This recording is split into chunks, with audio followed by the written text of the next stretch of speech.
I'm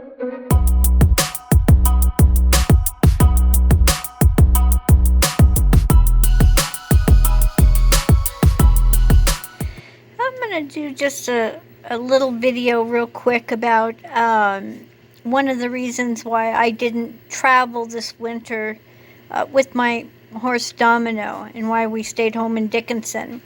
This is the EDCC. It's Equine Disease Communication Center. Now, I know most of you, this is going to have nothing, no bearing on you whatsoever. But because this is my YouTube channel and I have a lot of people all over that might not know anything or as much about me and what I do, and haven't gone through past videos, I travel all over the place with my dog and with my horse. And for the last few years, I've been working seasonally and traveling during the winter and going camping and whatever. Sometimes I work during the winter, sometimes I don't. But for the most part, I just go and camp.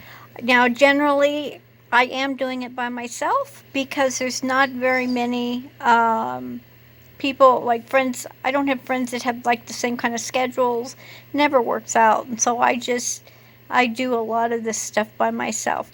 But mostly what I wanted to show you, the reason why I didn't travel this year with Domino, even though I keep him vetted, keep all his health requirements up, and he's fat and happy, that doesn't mean that other people do that with their animals. Now, I'm going to show you a map right here, and this is the United States. Now, if you look at it, all this dark area, right, and then there's two little spots, Alaska and what is this one? Vermont. They don't have any outbreaks recorded, and these outbreaks are generally, they're up for over a year listed. So, the only safe places right now are Alaska and Vermont. But if I'll pull up North Dakota, and I just click on it, and it will say there was a reported back in July 2nd of the equine herpes virus. It was neurologic. Now, y'all going, well, what is that? Well, just because I'm a horse person, I don't know what all these things are either. But because I'm a horse person and I travel, a lot of this stuff I do know because I have to be aware of it. But in this case, there was one horse that was confirmed with the disease, with the infection, and then 3 were exposed. Now, if you'll notice here, the age is not reported, gender not reported, breed not reported, onset and clinical signs not reported, clinical signs not reported, confirmation date not reported, horse status, recovering, vaccination status not reported. That makes me kind of nervous. I don't know what that means. It says the horse has been confirmed positive for the equine herpes virus, myeloencephalopathy, EHM. And so now this was back in July. So, more than likely this is all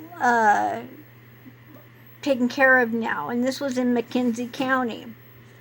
And then if I scroll down, the one before that was May 31st, 2018. So it's pretty good. I don't have a lot of worries there. But since I travel, the states I was going to go through, so we'll pick South Dakota and see what it brings up. And June 20th, 2019, of course, I'll stop right here. I don't travel until after Thanksgiving. So most of the things, before November or, mid-October, probably already taken care of. So I don't have to worry about it. And so this was June of 2020, and it was the equine influenza. 3 horses got it. Oops. There was 30 horses that were exposed to it.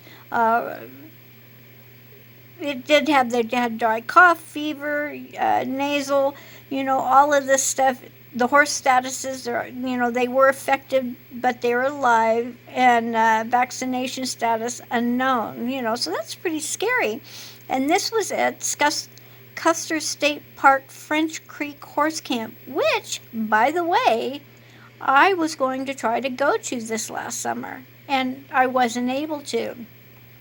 So, this is why I have to keep up on this stuff. And then, but before that, there wasn't a case of anything, and from May of 2018.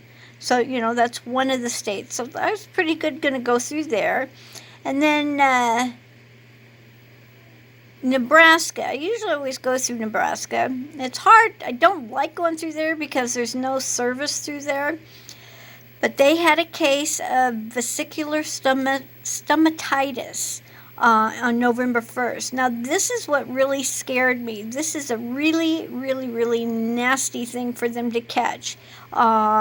It's easily spreadable. It infects their mouth, their nasal. They have a hard time eating. It's, you have to really be on top of it. And they usually don't die from this. What they die from is other complications, dehydration, they can't get the nutrition. It's a pretty big ordeal. So Nebraska, if you look, November 1st, they had a case, October 24th, they had a case, September 27th, they had a case, September 13th. So it was basically, this one all that, that I was going to be traveling through that really made me nervous. Now, I could have probably bypassed and went into Wyoming. But we'll see what they had. November 15th, vesicular stomatitis. October 4th, vesicular stomatitis.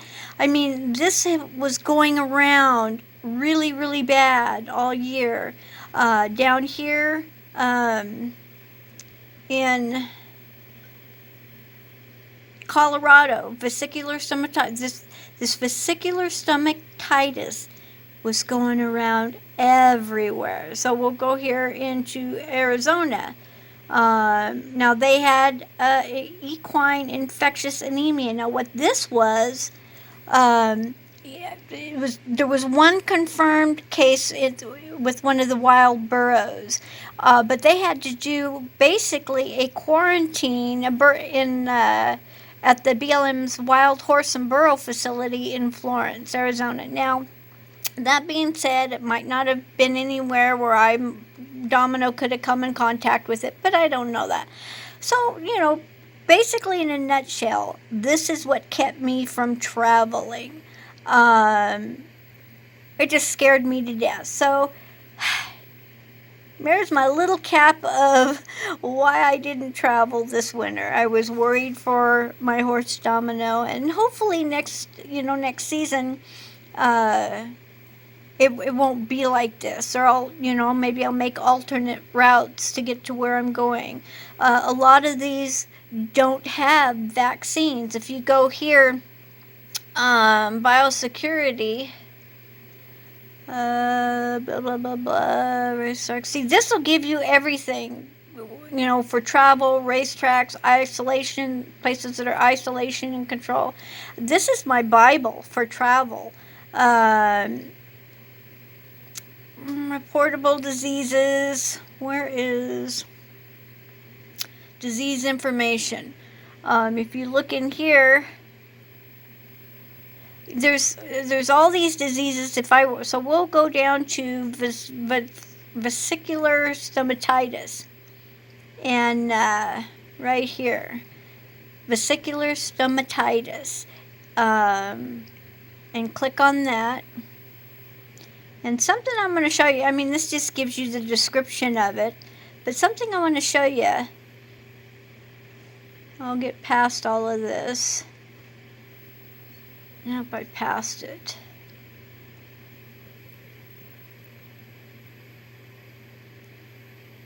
Okay, So this is what I'm going to show you. There is no licensed commercially available vaccine in the United States for control of VSV, vesicular stomatitis virus. So, in a nutshell, folks, that's what kept me from traveling. And I look at this all the time. I don't want to be paranoid, but you know, my animals, Miss Ginger, you know, I keep her, I take care of her, make sure that she's all healthy. You want to see her? There she is. There's my girl. Yes. And, you know, I keep her healthy and taken care of.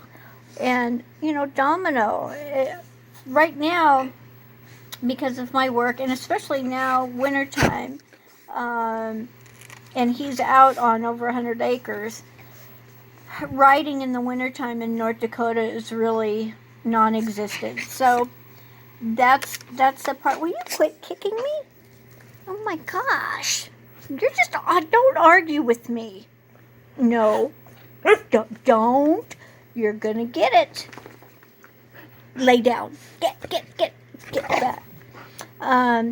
So, you know, I'm not going to get to ride this winter, and I probably won't even really get to see him that much this winter, because he is out in the middle of nowhere. But excuse me, but I need to be more safe than sorry. I just hope that next fall it'll be better. So anyway, I know this was probably boring as heck, but I thought I'd give you a little idea. If you want to go back in my past videos, you can see my camping ones and traveling and different ways I travel, and you know, it might be interesting, might not, but this was, I just felt the need to post this for new people who have just signed on, and I want to thank all my new subscribers. This has just been awesome, and oh god, she's just bouncing me all over the place. So anyway, if you want, look at EDCC and just check it out, and you kind of get an idea of what I'm talking about when I talk about this stuff. So alrighty, y'all, adios.